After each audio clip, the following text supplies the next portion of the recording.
В името на Отца и Сина и Светия Дух.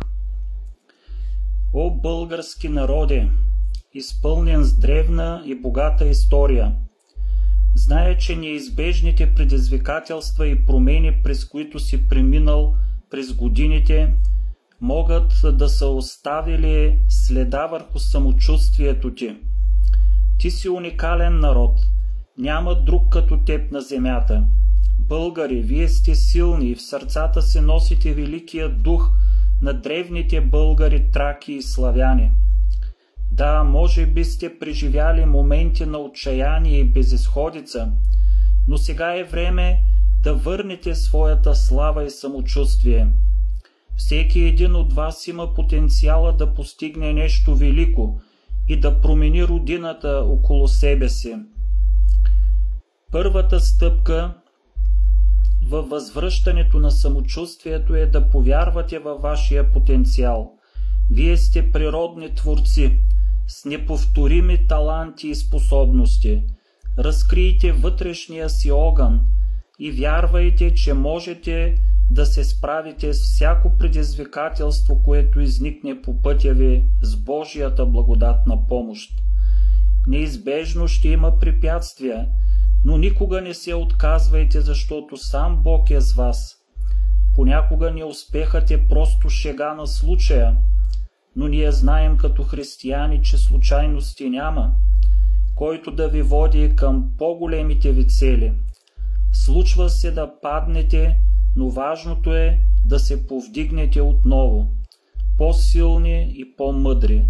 Не се страхувайте от грешките си, защото именно от тях учите, растете и се развивате. Споделяйте своите мечти с околните и намерете хора, които ви подкрепят и ви вдъхновяват.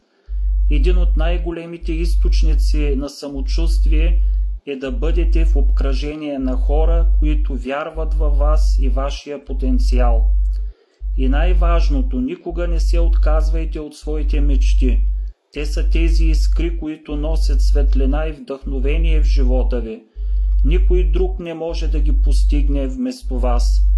Само вие чрез непрекъснати усилия, воля, постоянство, вяра в Бога можете да ги превърнете в реалност.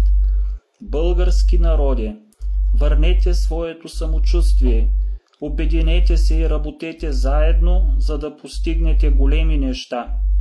В име Божие, повдигнете се над обстоятелствата и покажете на Европа и на целия свят какво сте способни да постигнете сами, с Божията помощ, но целокупно, като народ. Нека народът български се изправи отново в славата си, непрекъснато стремящ се към по-добро и светло бъдеще.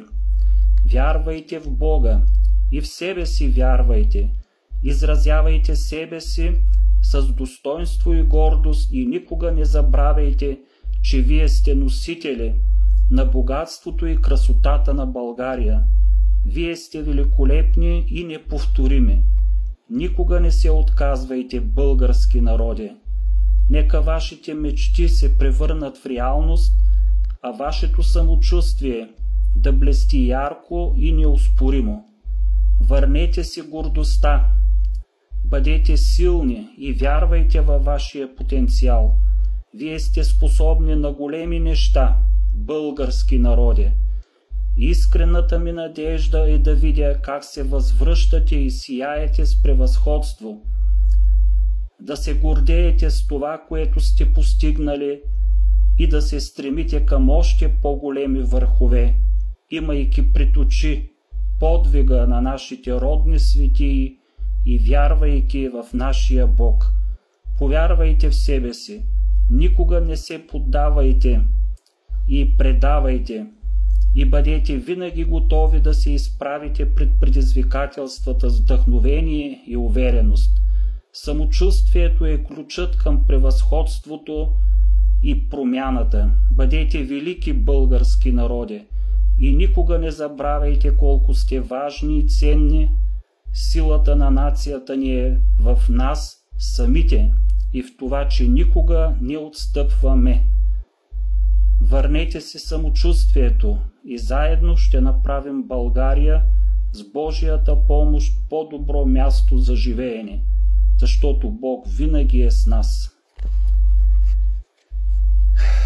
Този скромен призив отправям към всички вас, обични в Господа отци, братя и сестри. Нека с упованието си в Бога, в Божия промисъл, с спомена за нашите древни светии, просияли по нашите земи, с подвига на нашите книжовници и духовници, просветители и будители народни, които да имаме постоянно пред нашия духовен взор, ние ще постигнем това, което е необходимо и днес, за да можем да видим с очите си, подобно на свети Симеон Богоприемец, избавлението на нашата родина и да речем в залеза на дните ни: ето сега отпускаш, Владико, ръба си според думата си, защото очите ми видяха спасението на Твоя народ Израиля.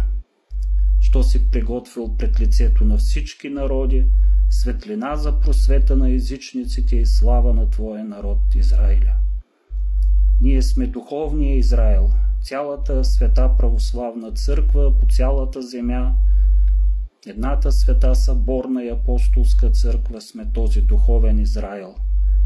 Нека с достоинство, с вяра, с упование да постигнем това, което желаем и което е благочестиво и праведно и е според Божия закон и Божия промисъл.